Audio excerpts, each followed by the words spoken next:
안녕하세요. 이번 시간에는 공존행동기기사 취득 과정에 대해서 살펴볼 것인데요. 지난 시간에는 정보처리기사 취득 과정에 대해서 소개해드렸는데, 소개해드린 5가지 방법이 이번 자격증 취득에는 어떻게 도움이 되었는지 살펴보도록 하겠습니다. 저는 공존행동기기사를 취득한 이유가 있는데요. 그 이유는 이제 다음 시간에 말씀드리도록 하고, 이번 시간에는 그 5가지 방법을 어떻게 적용을 하였는지 살펴보겠습니다. 우선 5가지로는 시험을 치는 기회가 있을 때 놓치지 말고 할 것, 생소한 과목이 있다면 인강을 들을 것, 인강 재생 시간을 스스로 공부할 시간으로 생각하지 말 것, 그리고 필기 공부는 게을리하지 말 것, 끝으로 5번째는 교재 하나를 여러 번 볼 것입니다. 첫 번째 대해서 말씀드리자면 시험 응시는 기회가 있을 때 놓치지 말고 하셔야 됩니다. 저는 공조기사를 필기 3번 그리고 실기 1회 이렇게 응시하여 자격증을 취득하였는데요. 그 2020년에는 첫 해가 코로나 때문에 이제 취소가 되었습니다. 근데 결국에는 원래 3회차까지 있었는데 2회차, 3회차, 4회차, 4회차가 생겨서 결국 1년에 3번의 시험 기회가 있는 거는 똑같았는데요. 그래서 첫 번째 시험 때는 이제 맛보기로 시험장 분위기를 익힐 겸 응시하였습니다. 그래서 결과는 기대하지 않았는데 역시 떨어졌고요. 2회차 시험에는 진짜 열심히 공부를 해서 합격을 하는 줄 알았습니다. 근데 그 말로만 듣던 꽈락을 전기 제어 과목, 그 전기 제어 과목에서 전기 제어 공학 부분에서 진짜 35점을 맞아서 평균은 60점이 넘는데 진짜 한 문제 때문에 꽈락을 맞았습니다.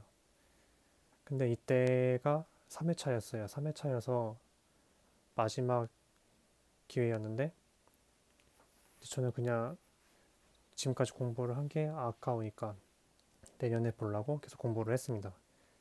근데 그렇게 공부를 그냥 했더니 이제 4회차 시험이 생긴 거죠. 4회차 시험이 추가로 배정되면서 이제 그때는 진짜 붙어야겠다는 심정으로 해서 4회차 시험에 붙었습니다. 그래서 여러분도 이제 포기를 하지 마시고 진짜 시험은 기회가 있을 때 보셔야 돼요. 그래야지 시험 공부하는 그런 흐름을 유지할 수 있기 때문에 꼭 시험 기회가 있을 때 보셨으면 좋겠습니다. 자, 두 번째로는 이제 생소한 과목이 있다면 인강을 들을 것을 추천드려요. 저는 기계공학을 전공하였지만 그 제 1과목인 연력한 과목을 제외한 다른 과목은 진짜 모두 생소했습니다. 시험 공부를 시작할 당시 연력학도 압력 단위만 겨우 기억하는 정도로밖에 기억을 하지 못하였고요. 설비 과목은 진짜 수강을 하지 않아서 비전공자와 다름없는 그러한 상태였습니다. 따라서 기계 연력학, 냉동공학, 공기조화, 전기제어공학, 그리고 배가 일반 과목 중에서 만만한 과목은 진짜 하나도 없었어요. 따라서 돈이 아깝다는 생각이 들었지만 인강을 신청했습니다. 그러니까 환급반을 신청해서 독하게 공부를 해도 되지만 만약을 위해서 1년짜리 종합반을 결제를 했습니다. 그래서 그렇게 종합반을 결제를 해서 제 필기랑 실기 이 두 과목을 듣게 됐죠. 이렇게 인강을 수강을 하니 시험에 자주 출제되는 유형도 짚어주고 생소한 과목들도 공부를 처음부터 차근차근 할 수 있었습니다. 그러니 여러분도 돈이 아깝다고 생각이 들어도 시작을 어떻게 할지 진짜 막막할 때는 인강으로 시작하시는 것이 좋습니다. 그리고 세 번째는 인강 재생 시간을 스스로 공부한 시간으로 생각하지 말 것입니다. 인강을 들을 때는 진짜 혼자 공부하는 것보다 이해도 쉽고 공부도 금방 끝낼 것 같고 시험도 금방 할 것 같은 생각이 듭니다. 제가 그랬죠. 근데 하지만 막상 기출을 풀어보는 순간 하나도 모르겠다. 하나도 모르겠다. 그런 생각이 들었습니다. 자, 이 기출을 뽑아서 풀었는데 하나도 모르겠더라고요. 그래서 저는 이 기출을 진짜 처음에는 진짜 100개는 수준으로 공부를 했어요. 그러니 충분히 문제를 익히고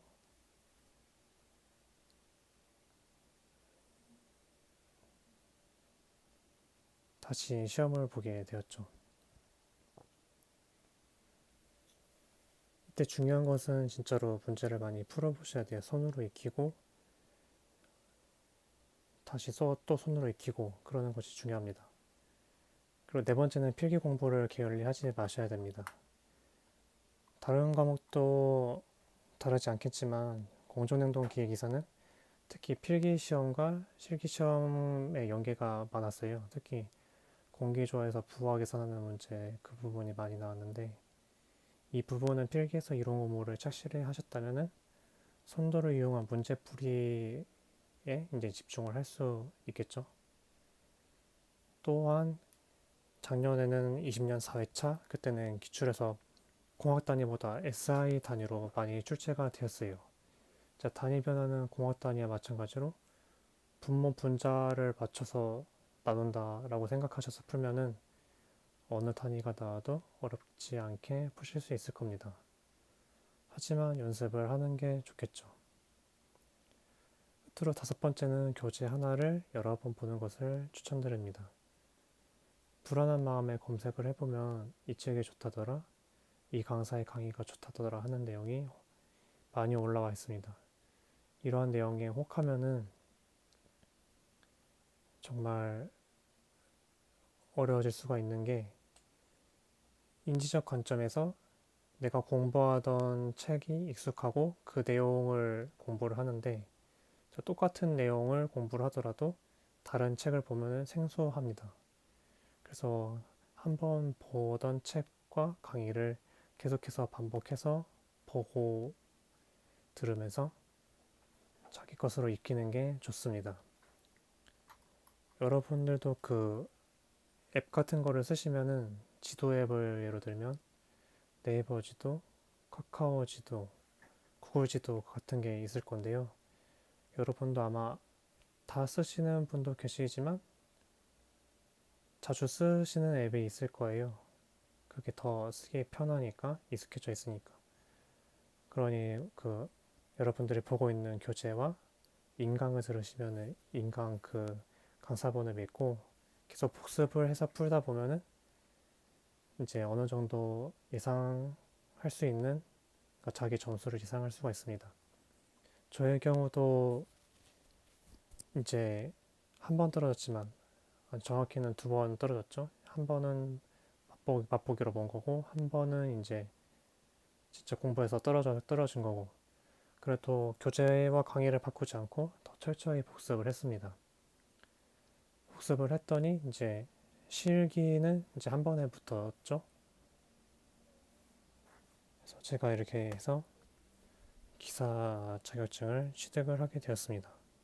2020년 12월 31일, 진짜 이 날에 한 해가 가기 전에 합격 소식을 받아서 정말 기뻤던 그런 생각이 납니다. 그래서 이렇게 공존행동 기계기사 취득 과정에 대해서 살펴보았는데요. 정보 처리 기사의 취득 과정에서의 공부 방법과 크게 다르지 않아요. 네, 기사 시험뿐만 아니라 큰 틀에서 다른 시험 공부를 할 때도 적용을 하시면 도움이 될 것 같습니다. 이 다음 시간에는 제가 공존행동 기계기사를 취득을 했잖아요. 근데 이거를 왜 공부했는지, 그 공부한 이유에 대해서 말씀을 드리려고 합니다. 그러면은 다음 시간에 뵙겠습니다. 감사합니다.